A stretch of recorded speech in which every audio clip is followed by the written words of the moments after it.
everybody. Welcome back. This is Miss Faye, and this is my world. All right, today's topic is overcoming emotional betrayal. Okay, we have a letter. So let's dive right into this letter and see what she says. I want to share my story about my partner and how emotional cheating broke what we had. Okay. It wasn't about him touching someone else. It was about him giving pieces of himself to another woman that was supposed to be mine. All right, wait a minute. All right, just because you are dating somebody, you don't own them. Okay, let's get that out of the way. They don't own you, and you don't own them. Okay? All right. I found messages in his phone that made it clear he was having conversations, building intimacy, and sharing attention with her that he should have been sharing with me. Well, you the wife? Who you? You just dating? I guess somewhere in the letter you're going to tell me how long you've been dating, but you already acting like you his wife. Uh-uh. Uh-uh. You overstepping a boundary here. Okay? When I confronted him, instead of taking accountability or even asking me how I felt, he deflected. He asked why I didn't bring it up earlier, why I didn't call her at 6 a.m., and why I chose to wake him up at 3 a.m. when he was sleeping sound. So he's wondering, why you bothering me with this? He turned it back on me. Of course he did. As though my timing was the problem, not his betrayal. Well, you know what? You found this betrayal out because you didn't trust him anyway. Why are you with a man you don't trust? So that's why you're snooping all around in his phone while he sleep. As soon as he goes there, trying to see who's calling, who's texting, and all of that. If you are with your partner and you feel the need to snoop, then he's probably cheating anyway. That's your intuition alerting you that he can't be trusted. Okay? So you want to find evidence and confront him with it. Why? Can you make him change? What, is he going to be able to say something to you that makes you feel better? Or now you just want to fight?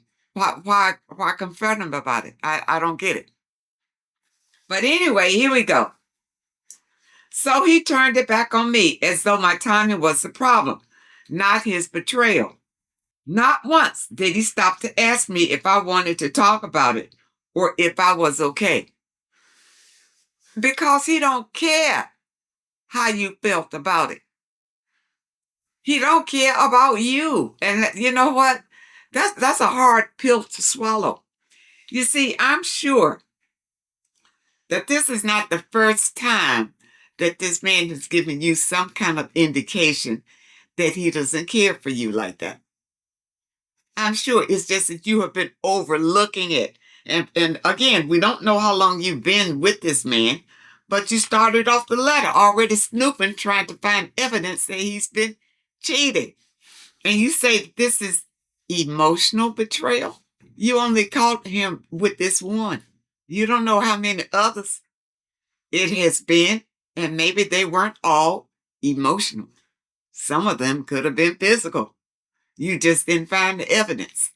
Okay, let's go on. That morning, I was angry.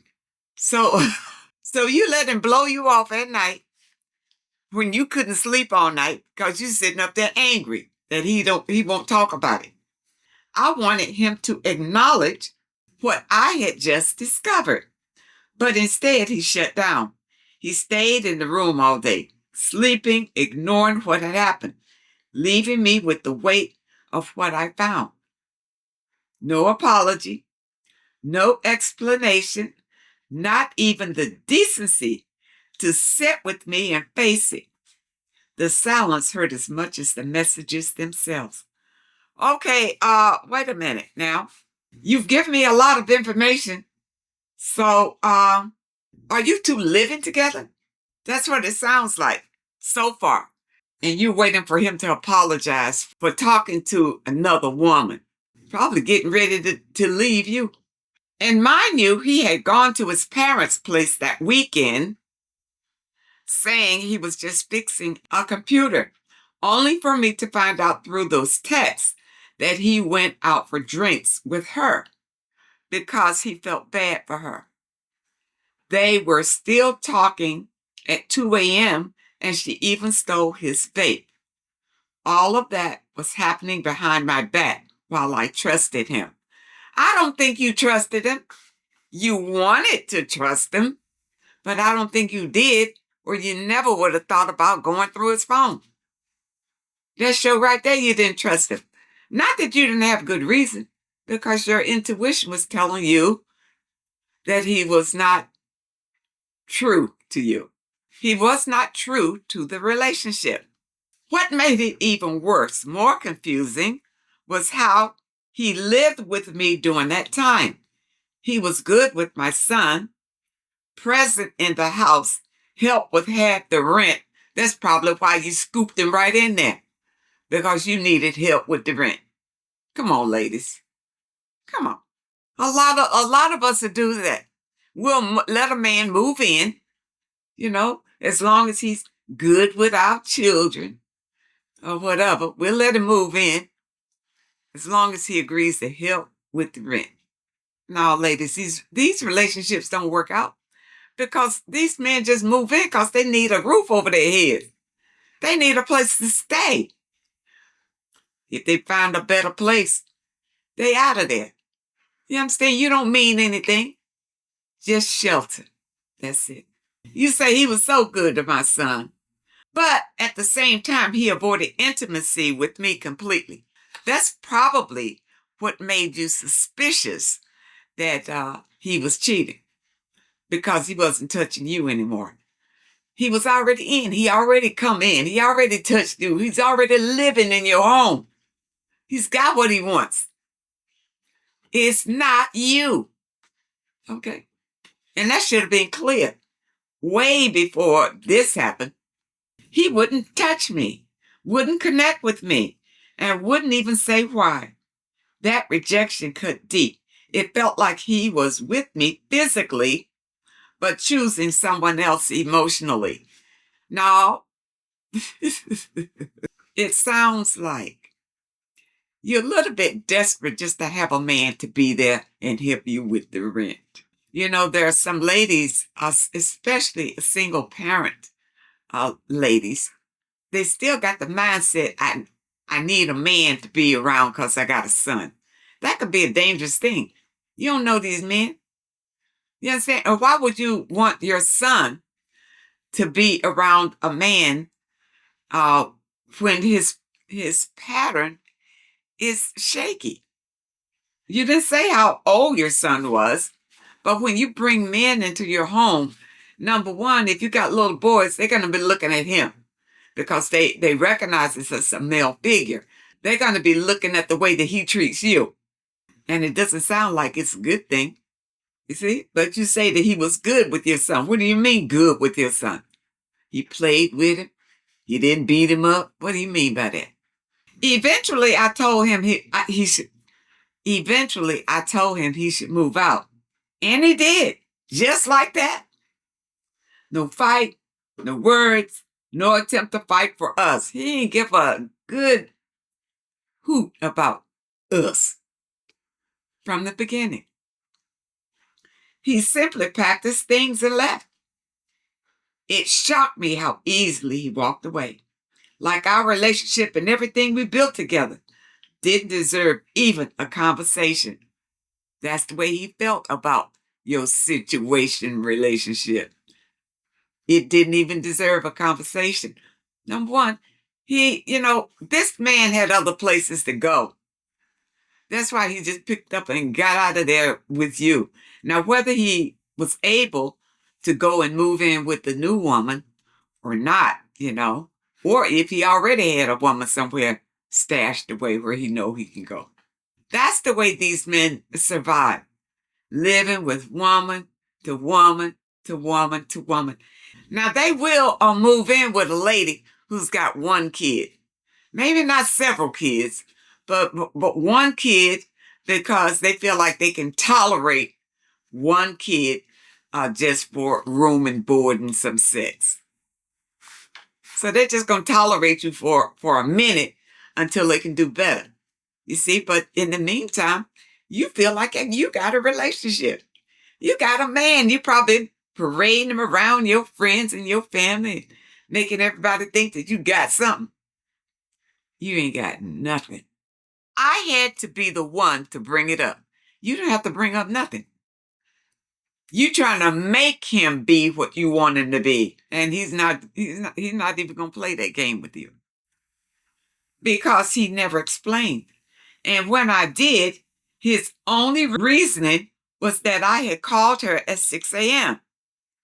That somehow gave her the right to call me hot-headed. So you got on the phone and called the other woman? What? Oh, that's low down. Your value went way down when you did that. Never do that. Never call the other woman. It's not her fault at all. It's his fault. If anything happens in your relationship, never go after the woman. It's your man. Okay? Deal with him with this. All right? Instead of defending me, he justified her words. That betrayal cut even deeper than the texts themselves.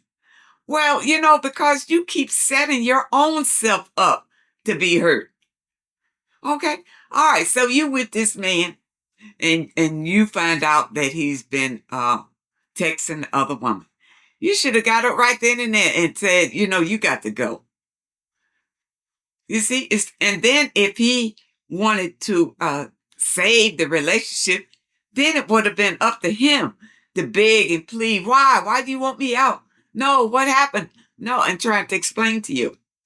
But no, or the other way around, you jumped the gun and told him what you found. Well, he showed you he didn't care what you found. And he didn't care what you thought about what you found.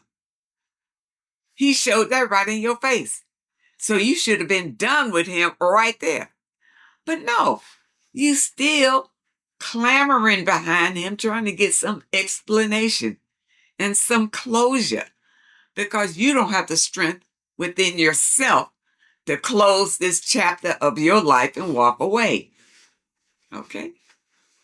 Emotional cheating can feel invisible to others, but to the person living through it, it cuts just as deep. Well, that's, again, that's all you knew about. What my partner did wasn't only about the messages, it was about the way he dismissed my pain, avoided intimacy, excused her insults, and walked away without a word. Okay, now you haven't told me yet how old you are because you sound kind of young and naive. Okay? Only because number one, you call the other woman. Never do that. Never. What, you gonna fight her off to be with your boyfriend? That's crazy. You can't stop him from cheating. I don't care how many women you gonna beat up. Don't even start that in your life. Value yourself. Know that you are a prize. If you are a prize, then you sit on your pedestal and he needs to meet your standard. If he can't meet it, then you need to walk away. But if you stay in a situation that shows your own weakness, you don't love yourself. You don't have confidence in yourself.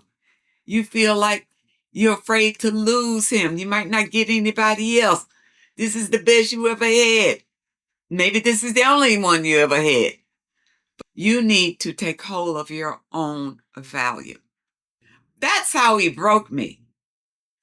not with his body, because you didn't know about the body, but with his choices, his silence, and the ease with which he left me behind. Well, that tells me right there, if he can leave you at the drop of a hat, number one, he didn't care about you. And number two, I'm pretty sure that he was probably sleeping with someone else. Because if a man bothers to move in with you and he stops having sex with you, he's sleeping with somebody else. You just haven't caught him at it yet. You caught him at the emotional stuff, but not saying that it was her he was sleeping with, but I pretty much can guarantee that he was sleeping with somebody else the whole time he was with you. Okay? You say we were together for 10 months. We knew each other's families. And he moved in 3 months back. All right, so you were together 10 months. That's not a year. And you let him move in. Was it in 3 months? Is that what that means? And he moved in 3 months back? That's crazy. You should have took it right there. When a man wants to move in with you, it's because he can't afford his own place. But you're willing to allow him to move into your place if he can help you with the rent and, be nice to your child. Is that all you worth? You're not worth any more than that? Okay. We broke up 2 weeks back, so this is new. You still kind of in the breakup period. And I'm hoping that because I'm being harsh with you, this will wake you up. Don't spend any time grieving over this situation. This man just used you the whole time for a place to stay. And whatever else you were doing for him while he was there, probably cooking, cleaning his clothes, his area, whatever, and giving him sex when he wanted. But apparently there came a time he ain't want no more sex from you. He was getting it somewhere else. All right. He is 37. Yeah, you both are young. And I am 29. He was a security, I guess, guard. But since we were getting serious, he suggested getting a job closer and moved in with me and got a labor job. What? Who was getting serious? I think it was you. I don't think he was ever getting serious. I think it was you getting serious, and you probably the one that invited him to move in and get a job closer. It probably was your suggestion for him to do all that, which paid more. See, you're looking at the money aspect of this man moving in. You felt like you already knew his family, and maybe you knew him for a while. I don't know. But you felt comfortable enough to allow this strange man to move in your home with you and your son. You say he used to take me on dates when we were dating and on my birthday. That's what got you all excited. But it was hotel based. And I felt he benefited since he was getting some. So I guess the date was to take you to the hotel. No, you didn't, because you didn't say he took you out to eat anything. The date was to take you to a hotel. No gifts, because he believed paying for an expensive, nice hotel was more memorable than some gift. You know what? This man was playing you the whole time. Spending what money he was going to spend, he spent it on the hotel because he wanted sex. That's why he spent it on the hotel. Well, because there was no memorable time to go in the hotel bedroom. Well, what's so memorable about that? You understand? That was your dates. and you did that for 10 months, you know, this is about you. And this experience is about a lesson. Like all experiences, there's a lesson in it. So let's not miss this lesson. And the lesson is you need to start loving yourself. I've been saying that, but a lot of people don't know what that means. You got to value yourself. You got to know that you are lovable. And any jerk that comes along that pretends that he cares about you is not being honest. Many of these men, like yours, they want a place to stay, sex, and a woman to take care of them. That's what they want. But these same men will not necessarily stay with you because they're constantly looking for the better deal.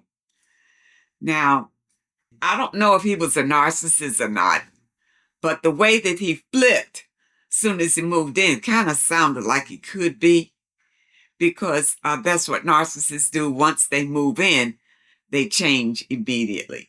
So I don't know if he ever took you nice places before he moved in, or was your dates at the hotel and you just fell for it. And again, it's because you're young and naive. So never do that again. Don't date a man if all of your dates is at the hotel. Don't date a man if all your dates is at your house. Don't date a man if he wants to date you at his house. If a man cannot take you out to nice places, show you things, concerts, festivals, whatever's out in the world, because you're going out to see if you enjoy being with this person, but the man is concentrating on sex. But you need to hold off on the sex as long as possible, because that's what he's focused on. But if you can spend time with him, enjoying each other in different venues, meeting different people together, and really bonding together, that's how you have something. Not just because a man comes up, says some nice words to you, and gets you all giddy. Now all of a sudden you gone on him. No, ladies, value yourself. Know you deserve the best. And when you go into a relationship, if you have that in your mind, I deserve the best. And if they don't come up with the best, pass them by. So you got to be a strong lady to do that. To say, I don't need you. But you need to work on yourself so you would be that strong and that confident. I hope you understand the message today, and I really hope that it helps someone. I want to thank you so much for supporting this channel. Thank you for your comments and your letters, and a very special thank you to those that leave a donation. I really appreciate all of you. I wish you all the very best, and I really hope to see you next time.